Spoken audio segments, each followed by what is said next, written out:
Hello and welcome to the Truth Tribe Show. I'm your host, Ravi Tur, and today we will be discussing business, leadership, and about not-for-profits with our very special guest, Anita Huberman. Anita, welcome to the show. Thank you.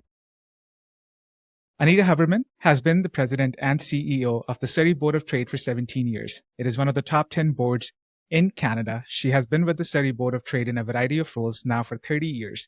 Anita and her team has served more than 6,000 member businesses. In 2023, she was the top 50 women leaders in Vancouver. 2021, she was announced as one of the 15 outstanding Canadians for her work in the private sector and through the pandemic. She's an honorary captain of the Royal Canadian Navy, holds the Queen's Diamond Jubilee Medal, was a Business in Vancouver Top 40 Under 40 award winner, was awarded the 2019 Community Builder of the Year award, and received a Canada 150 Community Medal. She served in a lot of not-for-profits. The one that stands out to me the most is her time that served on Canada's National Film Board for about 6 years as appointed by Canada's Minister of Heritage. Anita is a highly visible advocate for Surrey businesses at all levels of government with a demonstrated history of evolving and transforming industries. Super excited to have you here and to chat with you today. Just to start us off, in your own words, who are you and what do you do? My role at the Surrey Board of Trade is quite multidimensional. Our whole mandate at the Surrey Board of Trade is to support business and bring business into Surrey. But we do that, and I do that through government advocacy. I'm a registered lobbyist, workforce development, really bridging curriculum development to industry needs, creating trifecta economic partnerships with organizations, educational institutions, and of course, ensuring results around labor shortages for businesses. We have an international trade center creating global business connections for local businesses, 30 different country partnerships. Business Center, our new Surrey Technology and Skills Center, is meant to start up and scale up tech businesses. But we also have an existing entrepreneurial ecosystem of support, whether it's from startup to scale up phase. Certainly, we are here in Surrey to be that concierge of connections, to enhance the livability in our city and to ensure progressive economic outcomes for our business community. Thanks for sharing that. To start off our session, I thought it would be nice to start off at the foundational level of your academic career. So if I'm correct, I believe you went to Simon Fraser University and you took communications and business there. What sort of sparked your interest in that at the time?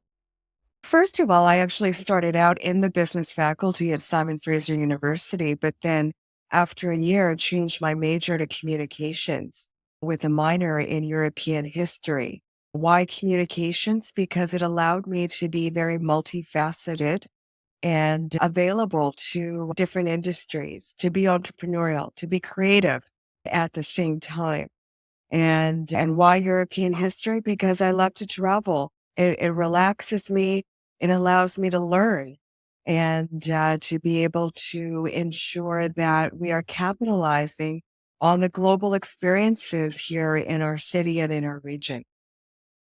Who were your role models and inspirations while growing up, and what did they teach you? My role model was really my mom. She came to Canada in 1972. She was 19 years old. She didn't speak a word of English. And a year later, I was born. And she had to do everything on her own. Yes, she was married, but she also had to prove to her husband that she could have a child or children when my brother came along. But certainly she had to go to school. It was her initiative, her willingness to sacrifice so much to learn English, to take accounting.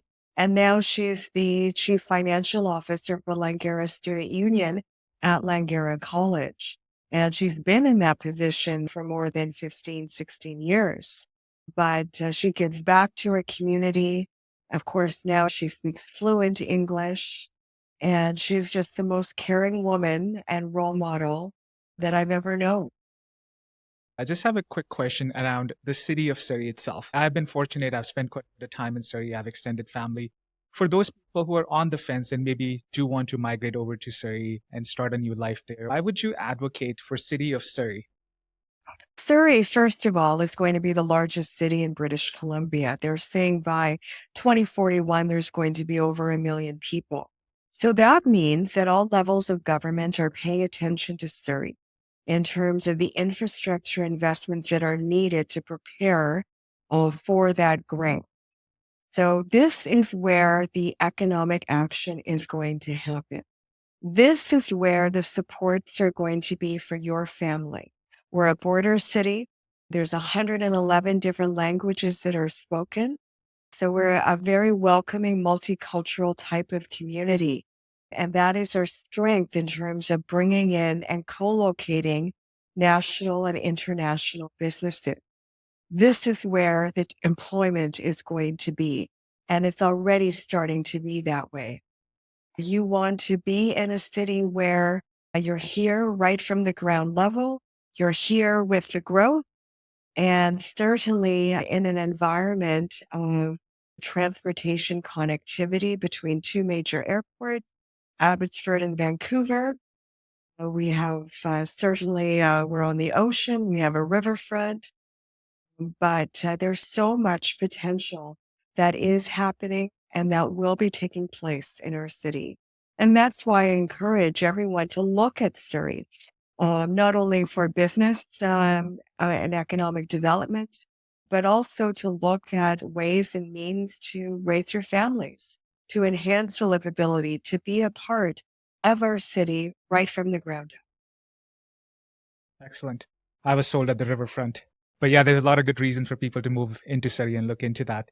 Let's now go into the Surrey Board of Trade. You did touch upon that, but if I have to ask you, what's your mission and objective of this organization? What would that be? And how do you guys work to achieve? We're the go-to entrepreneurial center for Surrey. We deliver a very unique and diversified service portfolio. And as I mentioned before, it's about business support. It's about trade support. It's about being that concierge of connections. It's about saving time, saving businesses money. And it is my team, my staff, that really are the heart of this organization that deliver that unique service unparalleled to any other organization within Surrey and within Metro Vancouver. Our unique connections that we have will embolden, it will emblazon, it will grow and connect a business. And that is the value. That is the purpose of our organization. We are trying to enhance economic development. We're trying to ensure that Surrey is the place to be for business. And so our work is never done. So we're advocating around transportation, environment, trade, taxation issues, you name it, we do it. But we're also focused on livability issues, whether it's public safety, education, homelessness, childcare, such a breadth and diversification of things that we do. It's a complex organization, and you don't really know what is involved and what the value is until you're intrinsically involved. Very interesting. There's a few points that I want to touch on, but I'll get to that later. If I have to ask you about the breakdown of your organization, how many people are there today? How are you all separated, and how do you all work together? What would that look like? I have 10 staff and I have 5 individuals on contract. And our strength is our workforce culture. We work together as a team. We have entrepreneurial centers, as I mentioned, our business center, trade center, etc. Even though we're a not-for-profit, we have entrepreneurial centers, we have work plans, we have budgets to meet, and every single department interfaces and affects each other. So I run this organization like a business.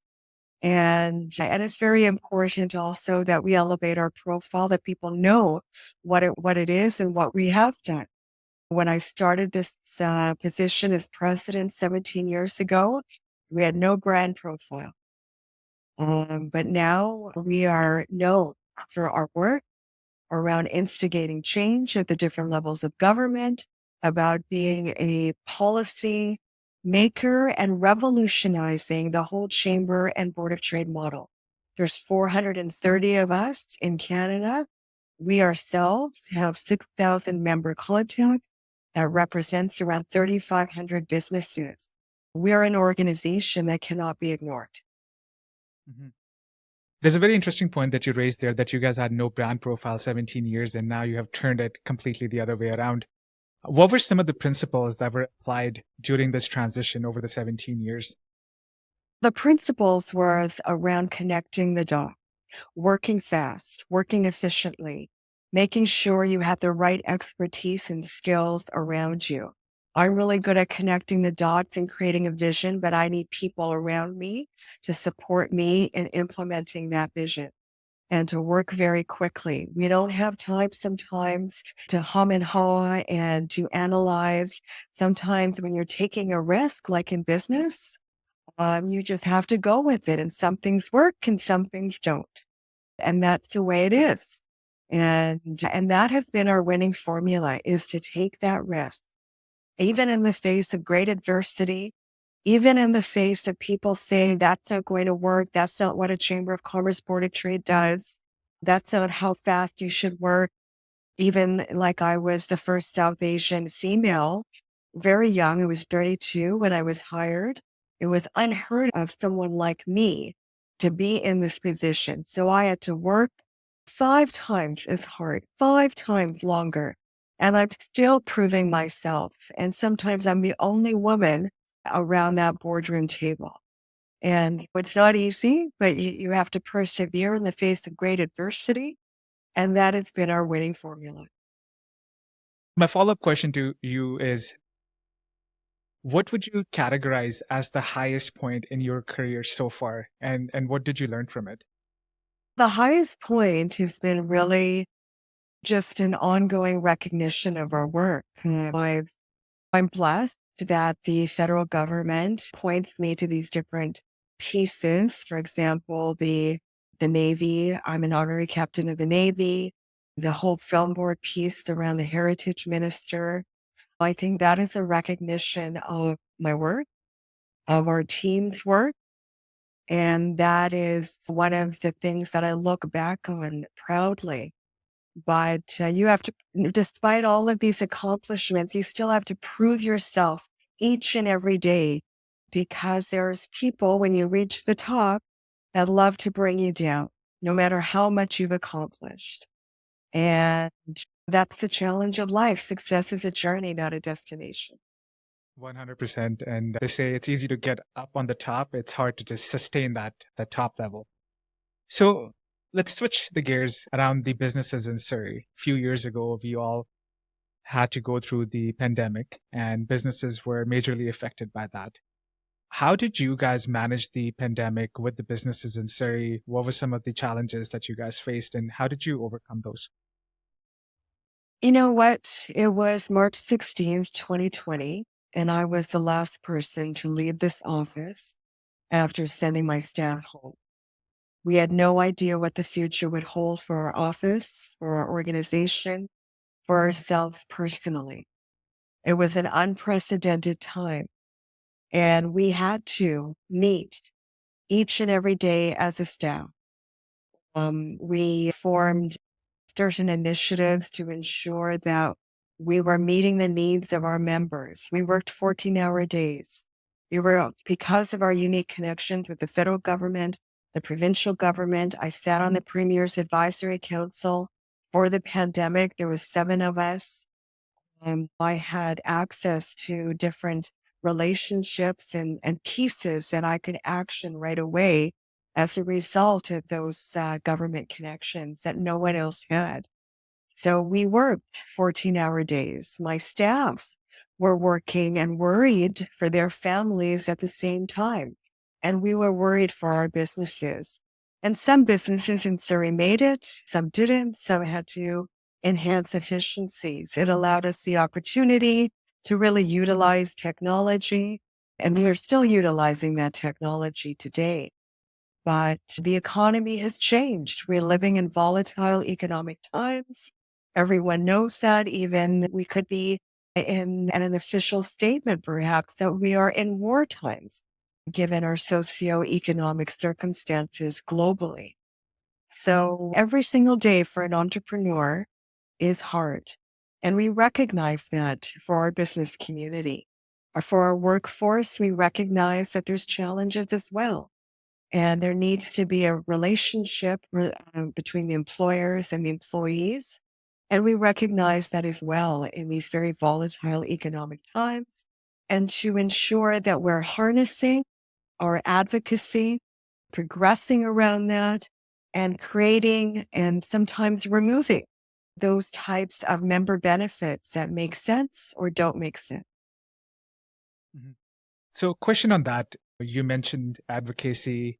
You've worked with a lot of businesses. You were on the government side, working with the government as well. If I have to ask you, what are the top three challenges that the businesses face in the business world today? What would those be, and how can we work around those? How can we alleviate those challenges?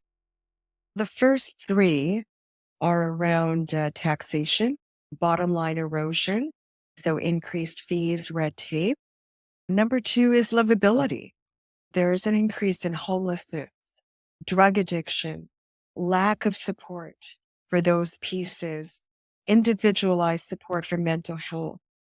And that's affecting businesses. Businesses are facing a crime tax in order to secure their businesses in the face of really social issues that are becoming more and more pervasive, where it's affecting an economy and the livability of not only Surrey, but every city in Canada, I would say. And the third thing is really around labor shortages, skill shortages. And the solutions are very complex. They're multi-layered. When you come to taxation, for example, red tape, bottom line erosion, we're calling on every single level of government to do a comprehensive review of the taxes and fees that they charge businesses. There's an opportunity to simplify the tax codes in both Canada and BC. There's ways to enhance and increase revenue by partnering with the private sector so that government, especially local government, is not always relying on property taxation to build infrastructure.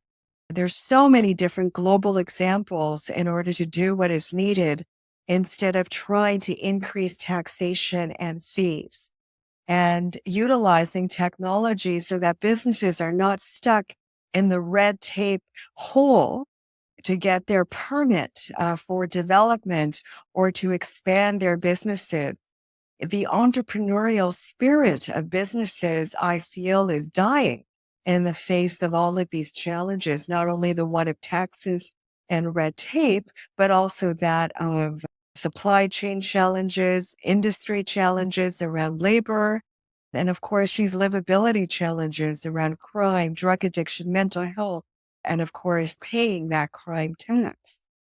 When we're looking at crime and those livability issues, you need, again, a multi-layered government approach. You can't work in silos. We need infrastructure investment within Surrey. Surrey has been left behind. And so many businesses are being affected by more homelessness.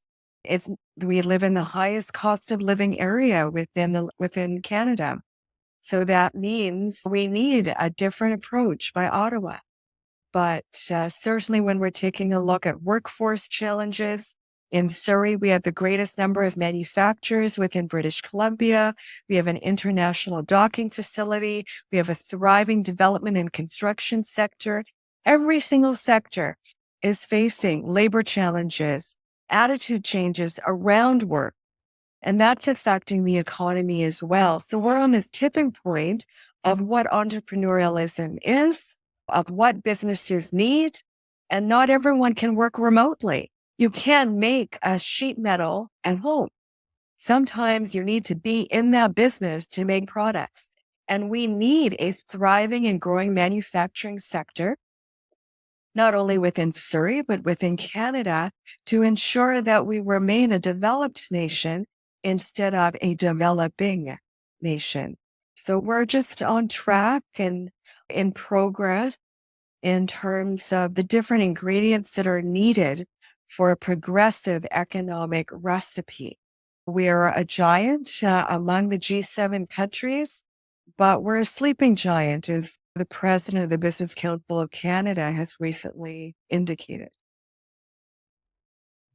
You put that very well, and I pretty much agree with all of that. So, a question on one of the biggest asset that Surrey has or Canada has is the immigration and the immigrants that we have coming in from different countries and then becoming a part of the workforce. How does immigration or multiculturalism ties into your plans and with the city of Surrey? Surrey is the highest feeder city of newcomers and refugees within British Columbia. And that is because we have the service and the supports in order to ensure and help with productive and efficient economic outcomes. It's not perfect. The immigration plan for Canada is very ambitious. And in the face of a housing crisis, when we have transportation infrastructure, investment issues where we're playing significant catch up, it's very challenging for our city. And it's 1,200 to 1,400 people a month that are moving into our city. Some is around newcomer growth, and some is interprovincial growth. We're the Hawaii of Canada within the Lower Mainland, but Surrey is soon and on track to be that largest city within British Columbia. We have the most industrial land inventory, so we're encouraging our newcomers to become entrepreneurs, to be job creators. They do work hard, and we want to leverage their work ethic. So that's the opportunity that exists within Surrey. But part and parcel in that is around the infrastructure investments that need to happen to support our immigrant population.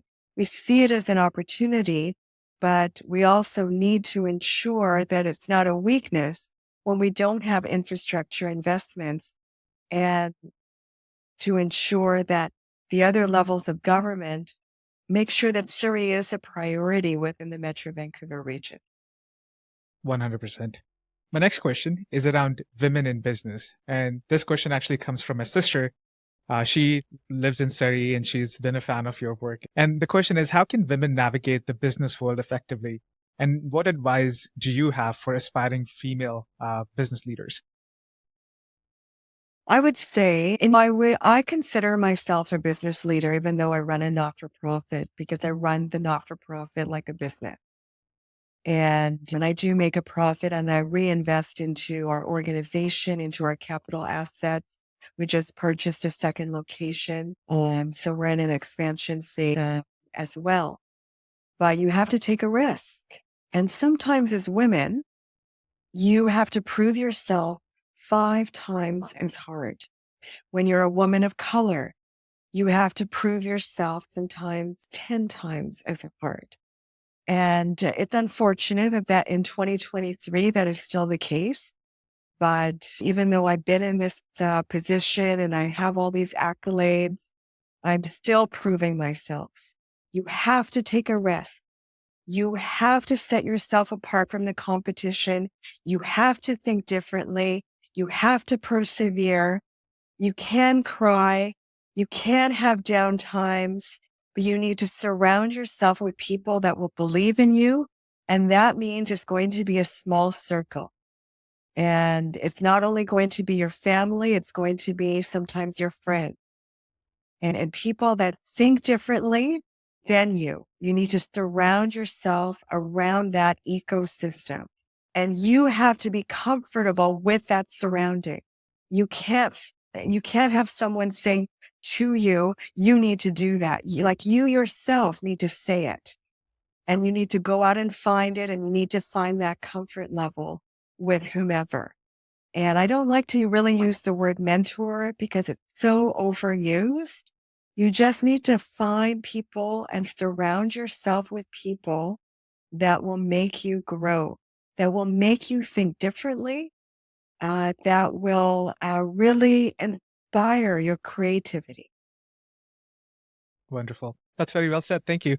I'm sure she will love that advice. My next question to you is, and just based on what you said there, through your careers, there's ups and downs. And sometimes what happens is we face a setback in the moment and it feels like a failure, but then in the long run, it actually turns into an advantage or something even better. So if I have to ask you, do you have a favorite failure of yours? What would that be? I wouldn't say I failed at anything. I would say everything has been a learning opportunity. I implement actions because I believe in what I believe. It's good for the organization, what is good for myself. And I know many don't agree with that, but I would say that I wouldn't consider it a failure, but I would say it's a choice where I had to say to myself, do I want to have children? What would that mean to my career?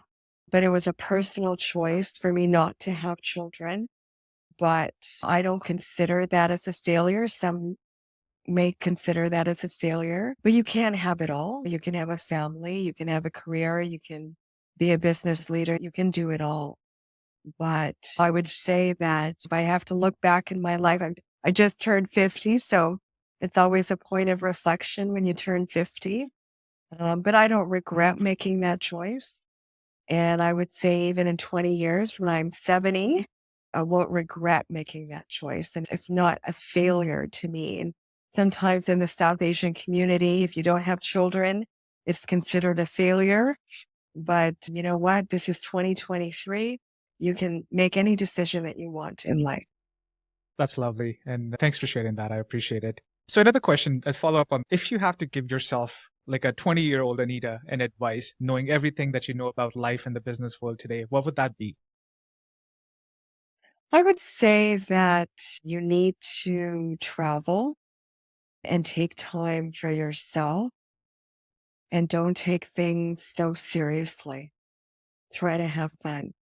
I worked so hard in my 20s and because I was trying to prove myself, I had to pay my own way through university and I didn't feel like I had a chance to be young. But you know what? I'm going to make up for that now that I'm 50. That's Perfect. There we go. It's never too late, they say. So right. awesome. Just questions now on your personal beliefs and your daily values. You are a very busy man. And with all these responsibilities, all these priorities, how do you effectively manage your day? What are some policies, framework that you have to prioritize and then execute? I'm old fashioned. I do have a paper day timer. I'm very project driven. There's 500 things that I have to think about every single day. I have to manage different things for my board of directors, for my members. Every single day is different. Things will pop in. So some people will say, Anita, what do you do? Your job is so easy. You go to these fancy events. But you know what? That's just a persona. There's so much that happens in the background around helping members, around connecting the dots, being a leader, really ensuring that you're writing project proposal in a cohesive way, that you're partnering with the right partners to move the organization forward, to move yourself forward. Every single day is different.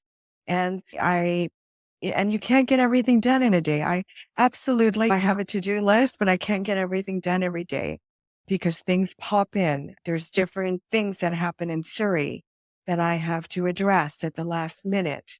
I have to help my staff. I have to help my board or something happens because Surrey is just so busy. But it's like a secret club being the CEO of a chamber or board of trade. You don't really know what it's like until you're sitting in this seat and experiencing it. And if you're a go-getter like I am, it's a very different experience sitting in this seat. You can do nothing being a CEO of a chamber and just answer emails and just have your 5, 10 events, or you can do way more than that. And that's what I aspire to be, is to be way more. That's awesome. If you could put anything on a billboard for the entire city of Surrey to see, what would that be and why? So the billboard would be that I think most people will say that in these socioeconomic times, you have to be conservative. And so the billboard would be take a risk, believe in what you think is right and move forward with that. Something to that effect. Yeah, no, I love that. Take the risk. You, what has been the best investment you have ever made in your career, in your life? What would that? The best investment is having my husband. We've been married 20 years, and I don't know what I would do without him. He grounds me, he balances me, he hears me out. I trust him with every single thought in my mind. And you need someone like that will not judge you and that will give you the truth. And that's really been my winning formula is my husband. That's perfect. In terms of Surrey, and what does the future hold for Surrey? What are some of the new upcoming projects that are in the works that we should know about? What does all that look like?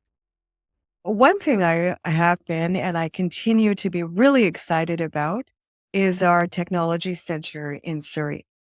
And so we have 3 towers built and another 5 to come.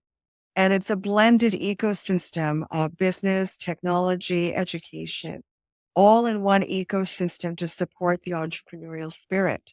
And that is why the Surrey Board of Trade bought a second location in that technology district.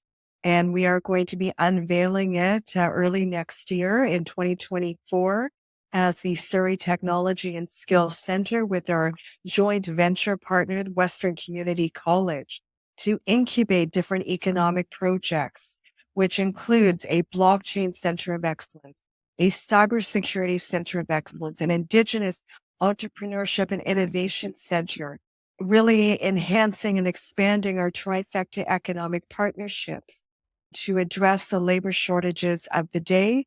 And thirdly, to start up and scale up technology businesses to make Surrey that tech destination and to leverage our border capabilities with the Silicon Valley and to ensure that we're a destination for global tech leaders as well.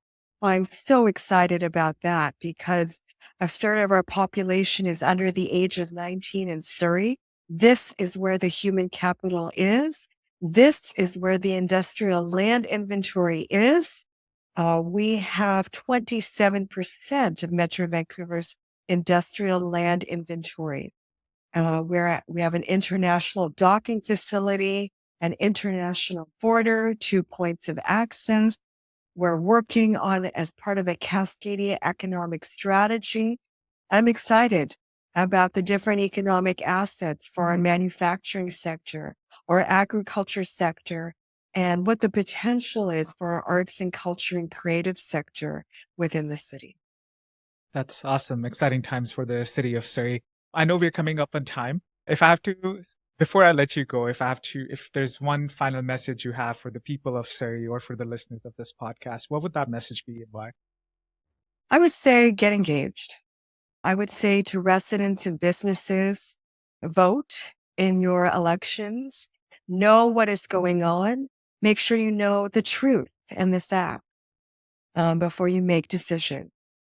And get engaged in the Surrey Board of Trade. We are Surrey City Building Business Organization, and we want to make sure that we've been here since 1918. We want the organization to continue for another 200, 300, 400 years. But that means we need everyone to get engaged in the business community. That's my advice. That's perfect. We'll leave it at that. Thank you again for your time. It was lovely talking to you and to learn from you. I wish you all the luck and to your team, and super excited for what Surrey has in future.